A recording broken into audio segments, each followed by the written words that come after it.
Hi, my name is JeJuan Jennings. And I'm Cedric Williams. And welcome to PVAMU-TV. Now, today, you guys, we have a extra special guest. We have Denzel Whitaker here.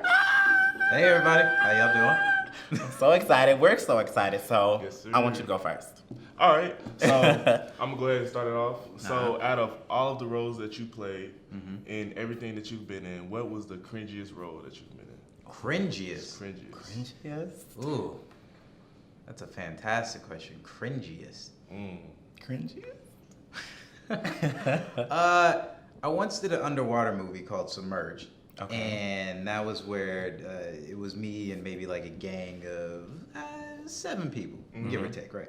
We're all in the back of this limousine. Now, this limousine, we get caught in the crossfire, some dangers, some stuff that's out of our hands. The limo careens off the highway and plummets into the ocean, and then it literally submerges underwater. I can't swim. So that is very cringy for me to be in a limo movie hypothetically underwater where we did multiple scenes where I'm supposed to be swimming to the top and my first day showing up, I was supposed to be dead underwater. Next thing you know, they fill the entire limo with water and we're like trying to fight our way out. And I can't swim, so that's just cringy for me. Other than that, working with like tons of fake blood.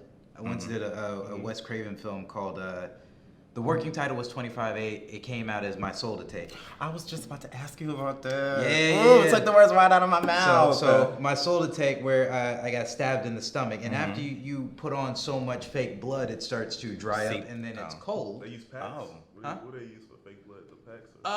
We did kind of like a prop gag for when I initially get stabbed, but then we like cut. They spray on the blood, and then you kind of hold this sponge, and as you squeeze on the sponge, more blood actually comes out. Oh, so you got to squeeze it and act like but it's cold. Yikes. You don't warm up fake blood, so you just and then it starts to dry and it gets crusty. So that might actually be more cringeworthy than being underwater. But, yeah. So, would you do another scary movie? Yeah, I do one. Definitely. I ain't doing nothing with like demons and.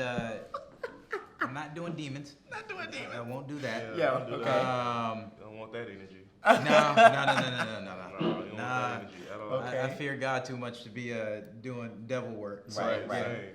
That's not me. Plus, too, like a lot of those films, like The Exorcist and things like that, or Poltergeist, like there's been stories of actual rare supernatural events happening. Wow, filming? Or actors not being able to break that. Yeah, because what we do as actors, and a lot of people may say, oh man, acting's easy, like I could do that, but really if you're giving it your all and you're transforming yourself within your roles, you dedicate yourself to that role and you got to believe it, because if I believe it, then you guys believe it. Well, Exactly. I'm supposed to be quote unquote possessed. I got to give myself to that or do the research. I ain't having that in my life. Yeah. Nope. Okay. You ain't about to introduce that to me. Sorry. Dang. No. Great.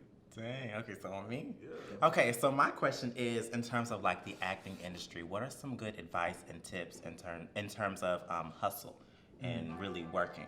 Tips and advice for working actors or aspiring actors getting in the industry in terms of hustling and really getting roles. What are some advice and tips? First and foremost, there's no blueprint to the acting game at all. There really isn't. I got started when I was 10, and I'm very thankful to get started at that age, because if I were to do that now, I don't know, to be honest with you. Okay. It's a little bit different when you got to provide for yourself, as a man or a woman outside of the house, like what you got to do for survival. You know what I mean? Whereas when I got started at 10, there was like a luxury of finding out the craft, having that time to explore it. So I always advise to anybody, like, set yourself up for success, not failure, meaning like save some money, make sure you have a decent plan. If you got to work a second job, you got to work a second job. If you got to work a third job, you got to work a third job. Most entrepreneurs of any type of business will tell you should have several streams of income coming in. And a lot of times that doesn't stop with your 9 to 5. Once you get off, you got all of these hours in between when you fall asleep. What are you going to do with those hours?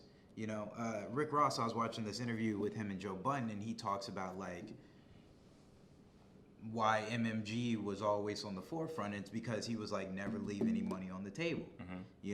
If I know that I'm right now chilling at home with the homies, or I'm, you know, doing extracurricular activities, whatever it may be, whatever your vice is, like, if I know that same hour can be spent applying it towards my business, well, then I got to get after it. And as an actor, your entire business is your being. Like, your body is your business. The clothes you wear, your hygiene, how you present yourself, what's your online persona look like, what is your character like in front of people, what do people say behind you, like, a lot of it is vanity. You see how I snuck that hygiene in there? Don't be Yeah, musty. Don't be Yo, musty, you y'all. have He tried to. Don't be slick. musty, y'all. He tried to be slick with the He did. hygiene Don't comment, be like, musty. Hey, Don't come to your it's job slugs. musty. It ain't them. It ain't them. If anything, it's me. I've been sweating today, so you know, baby. No, it's okay. But you know, your body is your business, and that's It's another your thing. instrument, yeah. Yeah. That's another thing that I had to be aware of within my own business is every single day make sure to take care of my vessel. Make sure to always sharpen your sword, for instance. You know what I mean? Like, if you're new to the game, get in acting classes. If you got an audition to do, you take that audition. Like, don't leave an opportunity on the table. Take every single opportunity, because you're going to put up shots. You're going to put up shots in this business more than you will any other business. I like to tell people, like, in the acting business, you are going to have several job interviews. You are going to get rejected so many times more. If you're, you know, an architect or whatever it may be, you work in, like, you know, your regular whatever hustle it is, you might go in for a couple job interviews, get turned down, whatever, you'll get your job. Acting, you could go in for 3 auditions a day, get turned down on all of them, get back up the next day, and you got to get rejected again. So keep going. It's not a thing that you could do for like 1 year, boom, and you're good, because anybody I found that have done like 1-2 years in the game, you know what I mean? Like, it's a steady rise, and you got to know what to do each time you keep rising. Like, how do you keep that platform? How do you keep that without regressing? Okay. I love that. So speaking of acting, how many times have you been featured in a movie? Is this your first feature film? No. It's not my first feature film. Featured in, what do you mean by featured? As far as being the main act, like the like, okay. Let's see. More so this year, yes, has been more lead roles for myself. Usually I'm playing like supporting or like, you know, the best friend to the I'm always playing like the best friend to the white kid in the suburbs, you know what I mean?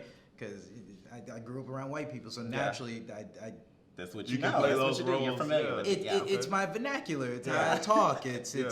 You're like, oh man, you're like a black white kid. I can't quite figure you out. You're like Donald Glover. Oh my God, you're so educated. Donald Glover. Yeah. Which is a compliment though, because dudes like Donald Glover and Jordan Peele are paving the way for what I kind of want to do. Is like my whole initiative in the game is I've seen so many examples of black men and women who come from poverty or the struggle, or I'm tired of like slave movies and all that stuff. Oh, I was just where talking about that. that, my Is friend. the general scope of Hollywood, or what they like to picture us Portray, as. yeah. I came from a good family. Like, my parents worked as immensely to make sure that me and my siblings didn't have to go through the same struggle. Like, we grew up good. We had money in the house. How many Like, siblings you have? food on the table. I got an older brother and an older sister. But you know what I mean? Like, I came from a good home, and I want to represent what that is. Like, what does it mean for black people to come from affluence and be able to handle everything that they can handle? What does it mean to just be like a black nerd? Like, we're starting to see new shades of More that genres, within I love it. in media and entertainment. But I think we need more of that, because that was me growing up, and I didn't have enough examples of that. Okay. You know what I mean? So then I had to identify with my own blackness, and then to discover it's like, yo, I could be as nerdy and talk about NASA as I want, and I could also rock the fresh J's and mac on your chick too. So it is what it is. And that's a period. Speaking of, so you getting on macking on chicks and the whole race thing, I love it. So do you have a preference when it comes to dating women? No, I'm gonna keep it 1,000% real with you. I don't. What my god sister would like to say is I'm an unconditional lover, meaning like, Oh, me too. well, there you go. Shut up. But you know, my first girlfriend, she was white. Like, I've dated pretty much a spectrum of it. I just had this talk the other day with my co-star, and it's not for nothing. It's not like I'm purposely seeking a specific race. To be honest, I love women. Like, I love all women, different shades, whatever it may be. For me, it's about who the person is. And then there's always an issue of, oh, okay, well then I got to bring you around my family, and oh, well, what is my family gonna, and all that stuff. I had to throw that out of the wind, and to be honest, it got to me with some of my first real serious relationships.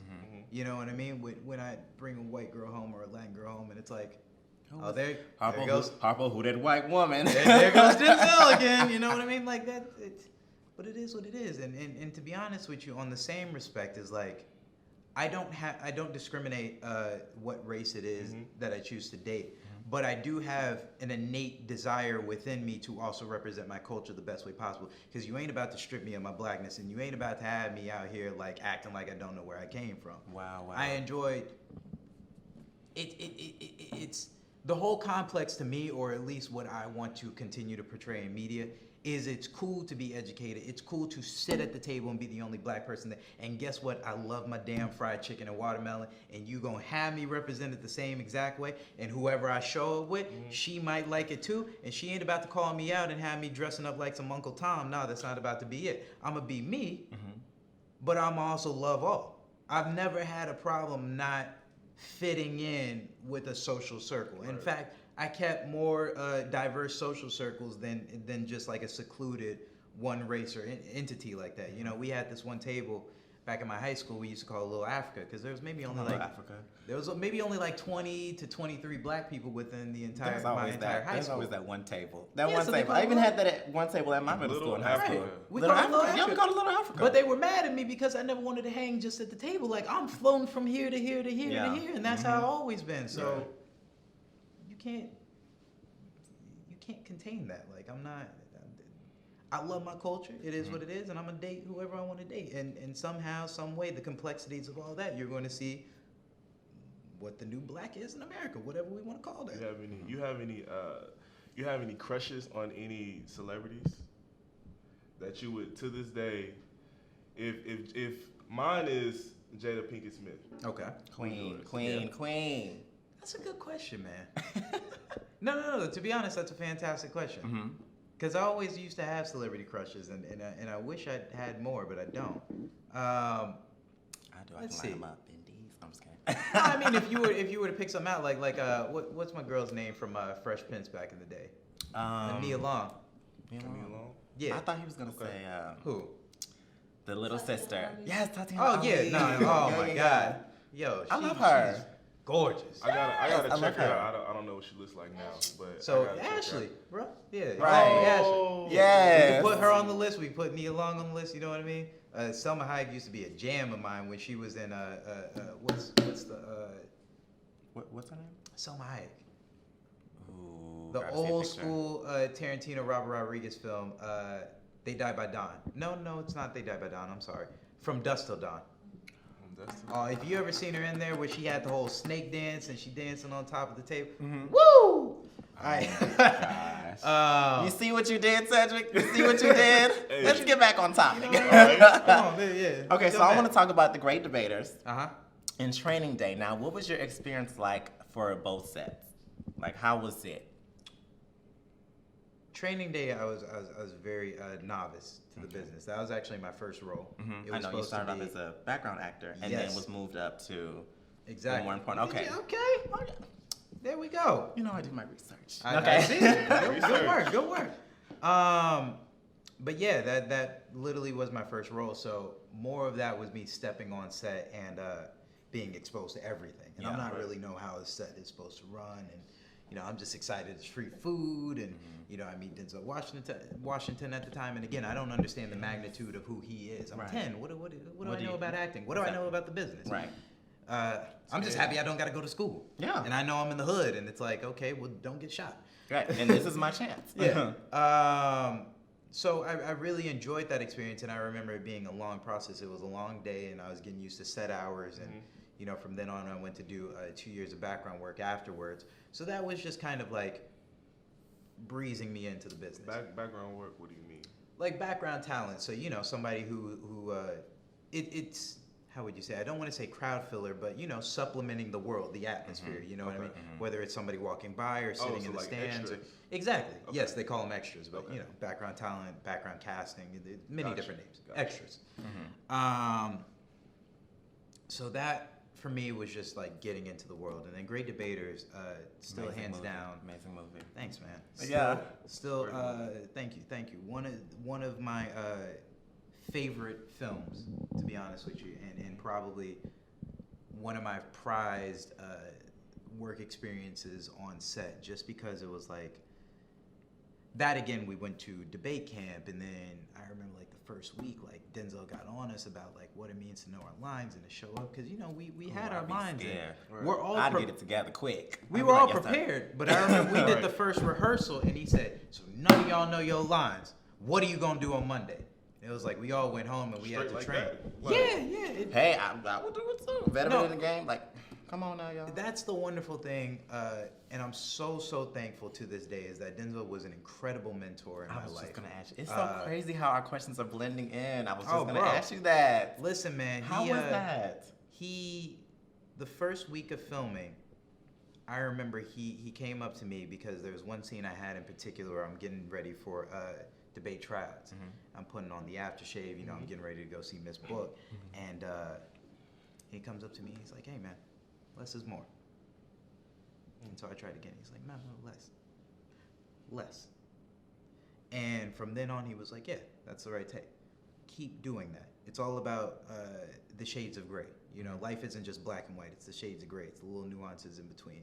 And from that, he really started training my eye on what film acting is, what on-camera theatrical acting is, because I come from a world of doing sitcom and sketch comedy, from doing all that. So it was a little bit more out there when I was doing Nickelodeon and all that, to then bring the Yes, I performance remember down. The energy is a little higher. Yeah, exactly. Okay. It's a Yeah. little bit more, you know, A little just up there and out. Yeah. buffoonery. Right. Come on, buffoonery. I which, love it. which I love it, and it's good for Yeah. the kids. But you know what I mean? Like as an adult transitioning, I gotta bring it down some. Yeah. So I would like to see the transition. I would like to Great see Debaters was that transition for me. It. Okay. Um, Okay. Well, you. And then I always started to ask him questions on set, and he started noticing this curiosity within me.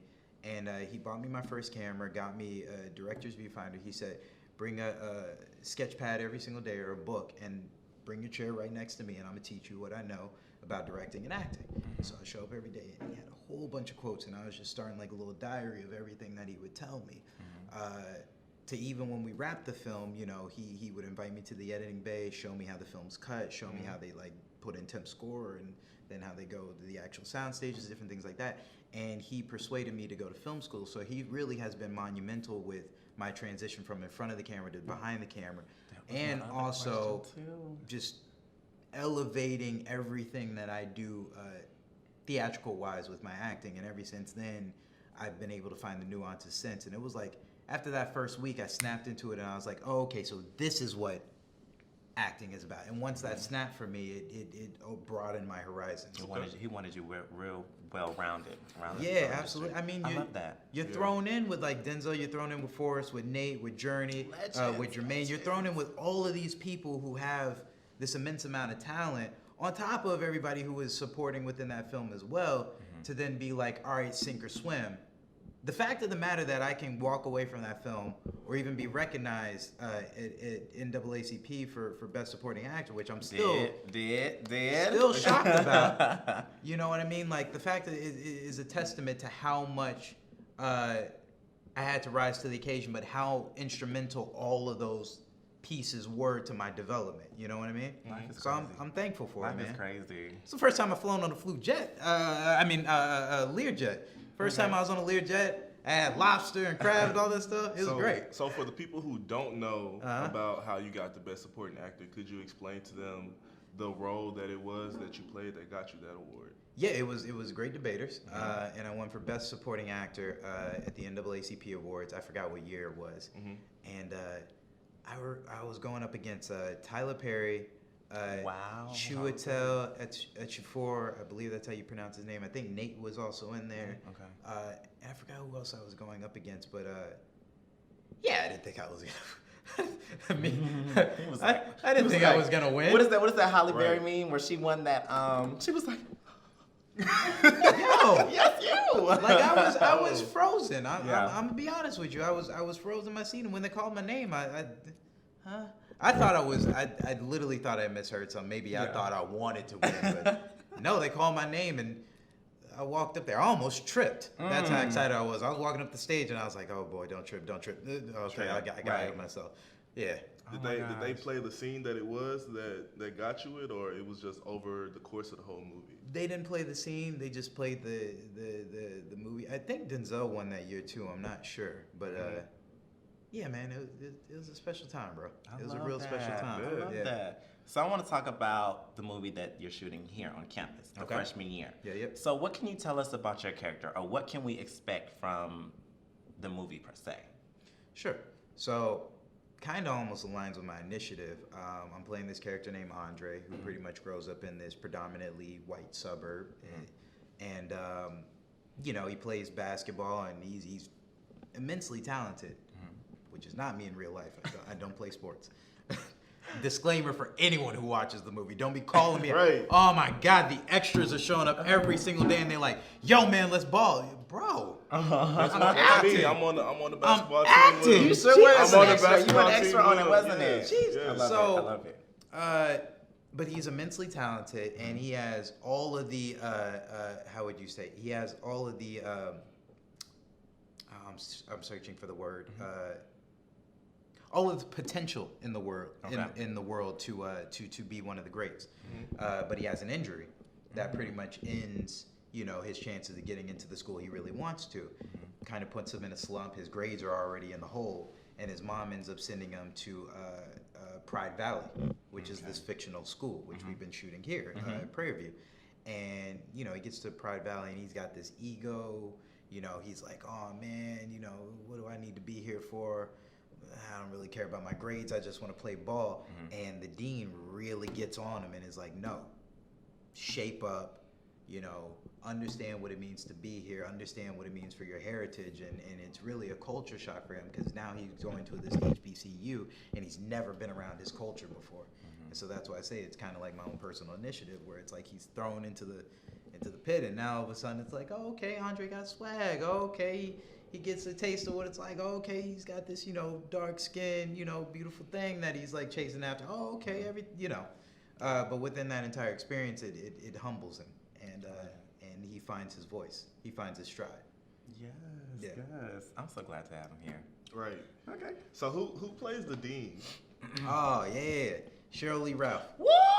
I Yep. seen her. I was scared to I talk got to a her. picture with it. I was like, You should. No, she's sweet. She's super sweet. I did. When she first got here, she got the car. She was talking to JeJuan and Koyo. She was like, "Hey, what's up?" Da da da da da. Yeah. Hugging them, speaking to him. I was like, little on me was like, "Hi, Cheryl." No, she's super sweet. I promise you. In fact, a good friend of mine, Etienne, is her son. So I knew her like a little bit. Like I had been over to the house, like kind of met her, but I don't think we really like knew each other like that. So it was cool to finally put up scenes with her. Right. And again, for me, it's always working with greats or again sharpening me as an actor. You know what I mean? So she gave you tips. It's more like, look, you play, right? Yeah. So if you playing basketball and you playing against somebody who's great, what does that do for you? Okay. Yeah. It lets you. It sharpens your you skill up 'cause set, you right? want to hire. Yeah. Because for me, it's like, you know, I could work with all the other actors, and the other actors have been phenomenal as well. But here we are in this indie film where, like, I'm put in a position, number one, on the call sheet where I can actually give back the same way Denzel had gave to me so long ago. I can teach, you know, some of the younger ones who are less experienced, like, hey, this is what you do, these are the camera setups, et cetera, et cetera. So then when Cheryl comes in, it's like, oh, yeah, okay, let me strap on my boots again, let me get back on my grind, like, we getting serious. And even within those scenes, like, I felt this immense energy and this shift where it was like, okay, well, let me take what you just gave me and then give that back. And so it's always you're paying it forward, you know what I mean, generationally, or paying it forward just experience-wise. Did you guys do any type of improving, like back and forth? Oh man, she almost improv her whole scene, like, cause Really? that's the thing, She's like, that good. once you know the roots of the scene and once you know what our characters stand for, go play ball. Like Vincent, the director, is not precious about any of the dialogue, and most directors I've worked with aren't precious about the dialogue. It's really like, just go. You know what I mean? Like, if you know the character, what is this character going to say? What are you going to say to me that's going to impact me? You know what I mean? And she had this immense amount of pride that she carried and this love for HBCUs that she wanted to impact on her character alone. So we sat there and maybe within a couple minutes, almost kind of like jazz, almost kind of like freestyle rap, and it was like, oh, word, so that's what you gonna do? That's what I'm gonna do? Okay, well, yeah, let's do that in the wide, and then we go back and forth. Man, that's the fun to me. That is the fun part. That's the best part of jazz, acting. It gets competitive. Huh? Jazz and acting is It gets great. competitive. But it gets competitive, but where the mastery comes from is, I know she needs to shine in this moment. I'm not here to overstep your moment. Right. And in fact, anything, come down on me and make me feel smaller than, please, I welcome it all. Insult the shit out of me if you need to. You know what I mean? Like, I will take that because that's what my character's supposed to be. And that, within itself, once you know the roles of your characters, like, let it fly, you know? So I heard you talking to Koyo, and I overheard that you had a clothing line. Can you, besides filmmaking and acting, so what are your other endeavors? So I founded a company in 2013 called Black Mouth Entertainment, and it was my gamer tag when I was young. It's what everybody kind of called me by, and then I got my logo. You know what I mean? It's like the little dude with the hat on, and those were things I used to tag, and it was like part of me. So when I founded my company, it was like, okay, well, what are the roots, or what am I going to stand for? And I merged those two together and created this company called Black Mouth Entertainment. And really, what I'm all about is, some of my favorite films are Jurassic Park and Back to the Future.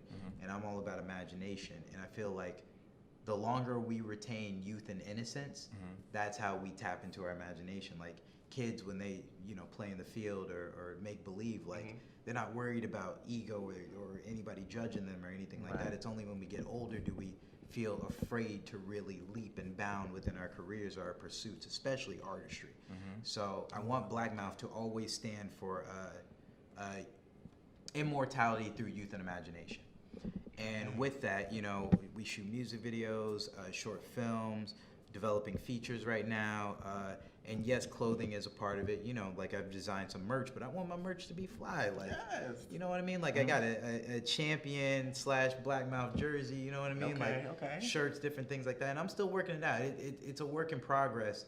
Because like any new endeavor in any new business, you got to learn like what are these textures? How are these shirts made? Like how do you deal with overhead costs? But it's really sharpened my business acumen. To be able to handle my own, because now I'm not just thinking about myself as an entity, I'm thinking about a brand. And now branding as a whole, now I'm always thinking about the business, and now thinking of business as a whole, now I can convert that to my acting and filmmaking, and it's always, again, what are those different streams of income, you know what I mean? Like, I want to be, I want to be around for a while, you know what I mean? Like, all of the people I admire have done very well for themselves by always self-propelling themselves. And as Shaq recently said, and he got this literally from Jeff Bezos, is like, find ways to be of service to other people and watch what that does for not only your net worth, but watch what that does for your legacy as a whole. You know what I mean? So that's, again, in my business, like how can I best service other people, but also, create something for myself and create something for Black Mouth where we withstand the test of time. So when I pass, names is still ringing on. The Egyptians say you die twice. When your body passes on this earth, like when your soul detaches from your body, and then when people stop saying your name. And so I'm trying to have my name said on way longer mouth. than when my, you know what I mean? I love it. It is what it I like is. it. I do too. Well, that's time, guys. That's it for the day. Yes. It is. Make sure you go check out the freshman year. It's coming out sometime next year in 2020. Definitely. Anything else you'd like to say? Yes, at Black Mouth on the Instagram, because I don't really deal with all the other profiles. If Instagram were to die tomorrow, I don't know where y'all catch me. But just look up Black Mouth, blackmouth.com. That's how you get a hold of me if y'all want to collaborate. Just holler at your boy. Other than that, I appreciate all the love. Thank you so much. Sincerely from the bottom of my heart, I thank you for the platform that I could stand on. And if I could inspire and touch somebody or at least, you know what I mean, like challenge somebody to be great, that's really my initiative. So I just want to send love to everybody. Send love, spread love. We need more of it in the world. All right. Oh, wow, I love that. All right, guys. All Signing right, out. See you.